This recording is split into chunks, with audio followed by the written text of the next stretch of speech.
Hello.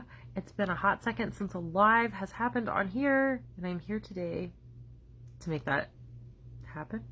I'm here today for live purposes because I've had this specific topic on my heart for a little while, kind of just based on some of what I had seen in some Lyme groups recently and some mamas coming to me with concerns about tick bites in their own kids and people asking me questions about,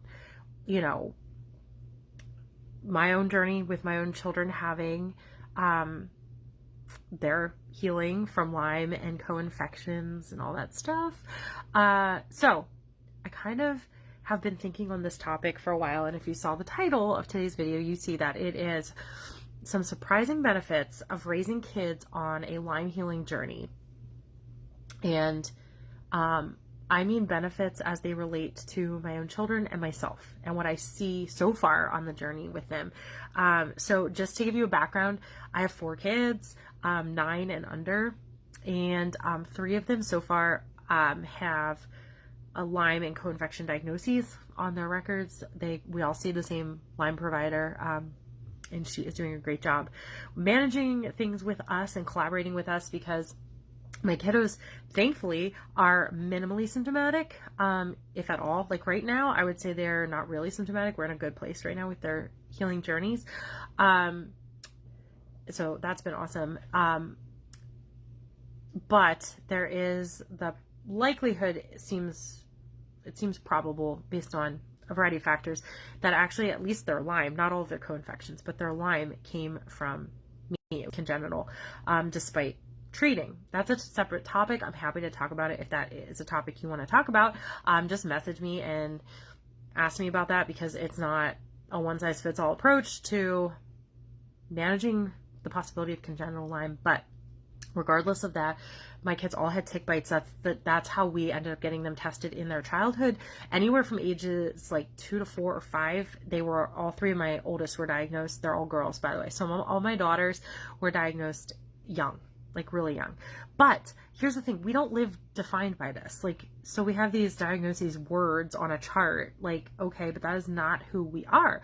We live healed and whole. And when we're down and out or going through a rough patch, we work on promoting even greater healing through that experience. Okay. And that's what I want to teach my kids, even though it's not a perfect science. For a long time, I was actually really mad that my kids had to go through even thinking about things related to their health, so imperatively. So crucially, I didn't want their diet or their supplement regimen or other choices throughout their childhood to matter so significantly. I wanted them to just be kids, right? What parent doesn't want that? You want your kids to have the best life and the healthiest life. But the bottom line is everyone is on a healing journey, whether there's a diagnosis on the chart or not. I had to kind of come to my own grips with that fact that it could be now, it could be later in their life. At any point in time, they're going to need to realize for themselves that they own their healing journey. And I'm here to help them while they're kids, but I'm also here to release them to the wild, wild world as they become adults. So I started to realize that my kids were simply learning how to heal and stay healthy and live their best lives at a young age instead of learning later in life, or worse yet, never learning, right? And facing those consequences of not understanding how to take care of their bodies. So I'm here to share, like I said, some surprising benefits I found by walking alongside my kiddos as they embrace and enjoy their own healing journeys. And I would say they, for the most part, do embrace and enjoy it. Honestly, it's really exciting to see a kid come to grips with their reality and accept it in such an innocent way. That could be a point in and of itself. But anyway, my points here are, number 1, it's been a great opportunity to learn compassion early on. I've seen this in my kids in particular, and it in turn inspires and encourages me. While I don't ever raise them as sick kids fighting illnesses, I don't identify them as that. I don't want them identifying as that. We do raise them to understand that everyone has a health journey, and basically that it deserves respect. It deserves to be honored and not put down. They and others around them don't deserve to be degraded or gossiped about because of their health journey and their healing journey. And it doesn't have to just be physical. It could be, mental health or other things in anyone's life at any age. And my kids are starting to see that before the age of 10, even that everybody's journey matters and your health is worth fighting for. So their journey is actually something they're proud of. And it's not just because of me, because I've, done a great job raising them through this journey. It's because we work, when we get off track mentally, we work to come back on track, for healing and for compassion. They also realize that supplements, a stricter way of eating than their friends have, other health practices that we adhere to, like detoxing and things we do, they have a purpose. And my kids realize that. They might hate taking their supplements some days, but they know, because they see and they feel the difference. They know that those supplements help them. They will say that. They will moan and groan. They'll be like, but I know I'm going to feel good today when I take this, and it's not something that has to be a battle for us. Typically, I will never say never, but 99% of the time, my kids willingly want to do the healthy things for themselves now on their own, because they know. They're also, kind of in it with others that need to take supplements or need meds for their daily health, including me, their own mother, that, we all have different supplements and meds that we need to take, but they understand more of what a diabetic or, someone with any chronic health condition has to go through. This hair is bothering me. Sorry, guys. Even though it's different for everybody, my kids have a little taste, at least, of what that looks like. And that aids in their ability to promote and understand compassion at a very real, tangible level. So also, they now will turn down certain foods like gluten and food dye, even sugar. Sometimes my kids will come home from a friend's house and be like, they offered us this snack, but we knew it probably wasn't going to be healthy for us, so we just said no, and we came and got an apple. Look, I know not every kid is like that, and no, my kids are not perfect. They love a treat. I'm not making a point about that. I'm just saying that they often look out for each other in their own health journeys, like, hey, that has gluten, sister, maybe you shouldn't eat that or whatever, without me even being present. I don't have to police them. I don't police them. I'm not a helicopter parent about it, because they know, because we worked to train them to know how they feel and even how they act when they have foods that don't serve their healing journey. Again, I'm going to say that doesn't mean that they don't get treats or that they don't have, enjoyable food experiences and they're always eating, salad and whatever. No, my kids eat plenty of good stuff. But my point is, when they eat the rare treat or whatever, have a special occasion, it's special for them, and they get to weigh the pros and cons of that choice. They get to listen to their body and decide, knowing how they may or may not feel trying that treat or that food. And it's really cool to see them coming into their own in that way. They also, part of this compassion that they've developed is that they understand how feeling yucky physically, mentally, emotionally can manifest in lots of behavioral ways. So I've actually seen this with their own friend group. Some of whom haven't had to learn this life lesson yet, and that's cool. Great if you can avoid learning it for a few more years in life or, whatever. But it's also been cool to see my kids understand that the reason one of their friends might be in a mood or acting out could be how they're feeling. And I've seen my kids a couple times now, especially my oldest, who's the 9-year-old, obviously.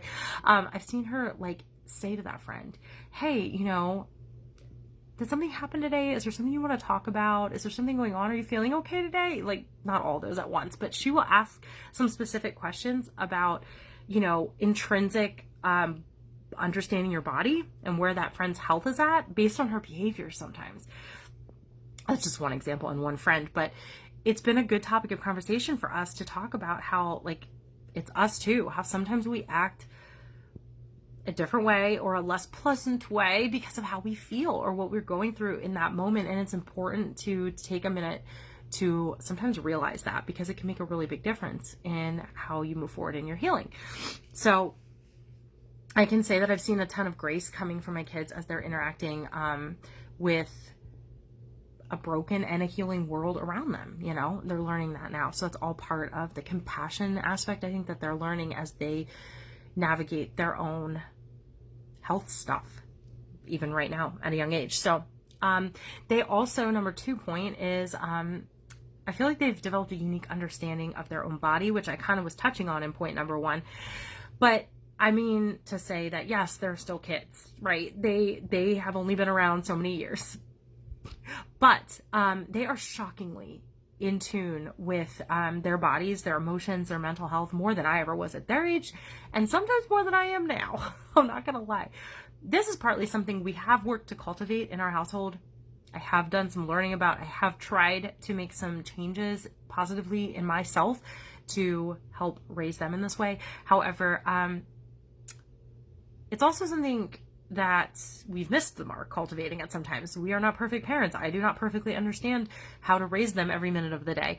But even in our imperfect parenting, through their own journeys, these little people are learning more than I ever knew at their ages. And they're learning how their body, mind, and spirit worlds are all connected and how they're designed to work and how to manage, fight back, and heal when life gets off kilter, when they don't have like the best days or aren't feeling the greatest. So I feel like that's been a really important opportunity for them to just get very, very in tune with themselves.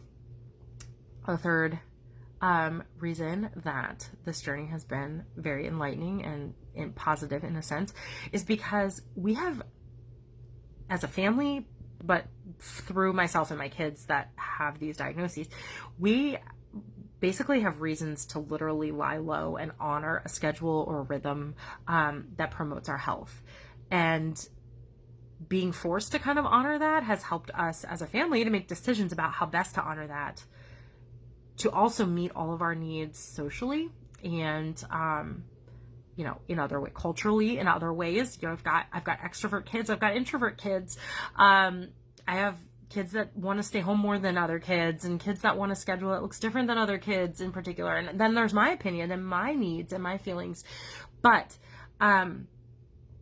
we basically say no thank you anymore to pushing it or pushing through or extending ourselves beyond what we know our capacity is, because that gets us all nowhere. And if it takes one of us down, it's probably going to take more than one of us down in the long run. It's also why we've chosen things in our freedom, like homeschooling, homesteading in our suburbia little world that we do. Those kinds of things that we have chosen, the way we choose to live, is because also we are preserving our best healthy selves. So my kids know what feeling crummy and feeling good both look like and feel like, and they honor their body because we cultivate a schedule where they can honor their body, or at least we endeavor to. They can sleep however much they like or may need to. They have access to the nutrition to the max, like the best nutrition we can get for them. They're allowed off days or moments or whatever they need to take to recoup or whatever. We have access to zytoscanning. If we can't figure out what exactly is going on, but we know something's off, we can utilize zytoscanning to see what exactly is going on in our bodies. So lots of tools that have helped us kind of get a grip on the sort of life and rhythm we need to have to, again, honor our healing journeys. Finally, the last point I want to make is that I see how my kids can relate to me on levels that are like superhero worthy levels. And I don't want to cry talking about this, but it's really beautiful because they inspire me. They encourage me. They know what I'm going through without having to speak about it. There's nothing like your 5-year-old, 6-year-old now, just coming up to you and giving you a hug because she sees your bad mood, but she knows where it's coming from. And you don't even have to talk about it. It might be better to talk about it, but in the moment, having your kids see your needs and meet your needs and returning that, having a reciprocal collaboration with them on that is so beautiful and heartwarming. There's nothing more humbling either or inspiring than watching your kiddos see through you hiding how you're feeling from them because they already know that you're fighting it too. You can't hide from them. And that's really frightening. But honestly, I choose to look at it as inspiring. I think it's because it's that level of compassion that I know is from Jesus.